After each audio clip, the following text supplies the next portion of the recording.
Historians believe the notion of an ambulance service grew out of the 11th century Crusades, when Knights of St. John transported wounded soldiers to treatment tents. Today's ambulance technicians and paramedics carry on that tradition in state-of-the-art ambulances. Vehicles transformed into ambulances can have a closed driver's cab, or an opening between the driver's cab and the back storage area, like this model. The most important structural addition is a stabilization bar to diminish rocking when the vehicle is racing at high speeds. Otherwise, it's mostly a question of adapting a regular vehicle to give it the features an ambulance needs. Workers begin by cutting a hole in the roof. This allows them to install a raised aerodynamic roof. The angle of the new roof lessens air resistance, enabling the ambulance to run more efficiently with more control. Meanwhile, inside, they install fiberglass insulation panels with a fireproof metal surface. This insulation keeps the medical area warm in the winter and cool in the summer. Workers affix the raised roof with adhesive caulking. The roof has integrated lights. Protruding lights would ruin the streamline. Workers measure carefully to ensure they center the roof perfectly. Now they spray glue on the back of sheet vinyl. This highly durable antibacterial flooring goes on top of a plywood subfloor they've installed on top of the truck's aluminium floor. Now for the electrical system. They start by replacing the truck's original grille with an ambulance grille that incorporates lights, a siren, and loudspeakers.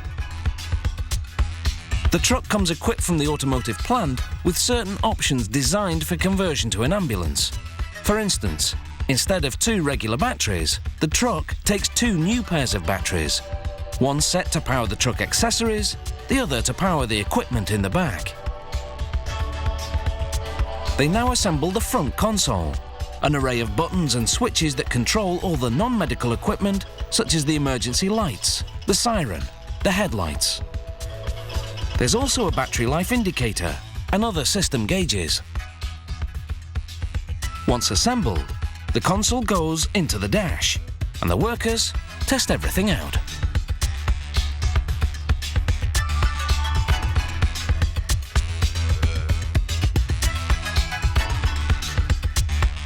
The heating and air conditioning systems in the original truck aren't strong enough, so the ambulance factory adds extra systems to work in tandem with the existing ones.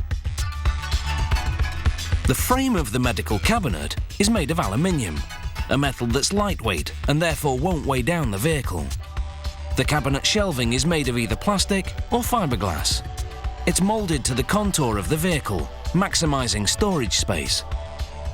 After installing the suction and oxygen systems, electricians run the wires for the cabinet lighting. Once the main electrical panel is in place, they can mount the cabinet and hook up the oxygen equipment, the suction machine, and the lighting.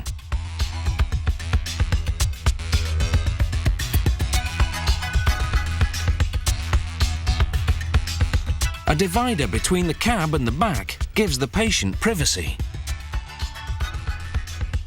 Vinyl-covered foam padding on the ceiling protects ambulance workers' heads when the vehicle jerks. This ambulance model has rotating lights. The red cover, called the lens, is made of virtually unbreakable plastic, so that it doesn't crack from the air pressure when the ambulance is speeding. The medical area has a swivel chair positioned where the patient's head will be. Within reach of the chair, the suction machine. The factory thoroughly tests it, along with all the other medical equipment. A safety net by the 3-seater squad bench protects the crew should the ambulance come to a sudden stop. This mechanism holds the stretcher in place while the ambulance is moving.